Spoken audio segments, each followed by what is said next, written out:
Well, is DC Comics about to change the name of Captain Marvel once again? Well, it appears so. Let's take a couple minutes to talk about the dawn of DC and the major changes on the horizon for Captain Marvel.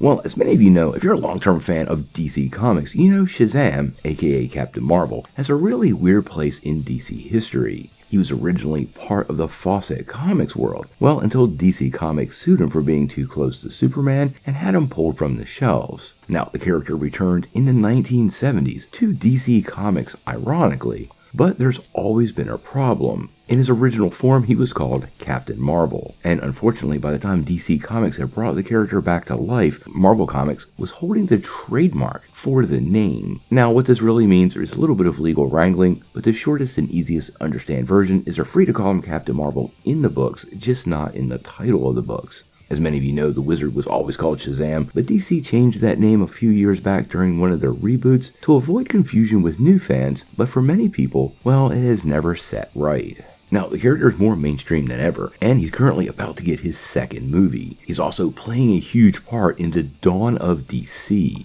a new run from DC Comics that apparently is giving us quite the different version of the lightning-wielding character. Now, this new series is being written by Mark Waid, and boy is he going out of his way to take up the classic version of the character. We're actually getting the original Captain Marvel suit with the armbands and the short cape. It's quite awesome, and I'm glad to see them return him to this look. We actually did a video about this a long time ago about why he has that short cape and the military uniform. It's very unique to the character's history and ties directly into why he's called Captain Marvel. Now recently, Mark Waid spent some time on the Comic Cube podcast and did a full-on interview and talk about what's going on with this upcoming Shazam comic.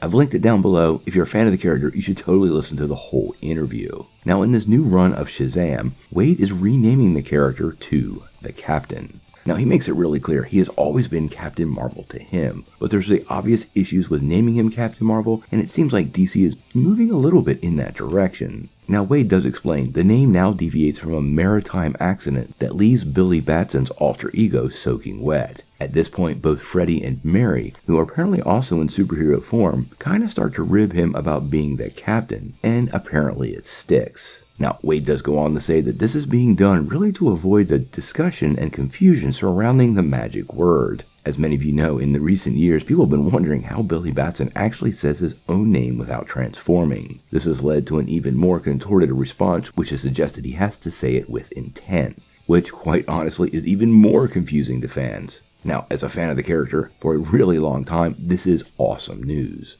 Don't get me wrong, I like the Zach Levi version of the character, but if you listen to the interview from Waid, boy is he going in the right direction. Mark Waid appears to be returning the character to his classic roots, something he's been long estranged from. Obviously, the character has evolved over time at DC Comics, and this returning to the original classic costume and the name, and also Waid's take on the character, he really does seem to be embracing everything that made the character very unique early on. He actually goes out of his way to explain what the wisdom of Solomon means and how that impacts this version of Billy Batson. It absolutely sounds like a magnificent take on the character, and I think many of us fans should be pretty excited about what's happening. Now, whether this impacts what happens with Shazam, aka Captain Marvel, in the future of the DC Universe, we're gonna have to wait and see. Obviously, they're not making any changes to the upcoming Fury of the Gods, but clearly there's changes afoot at DC Comics for the character, and that very well could impact future movies.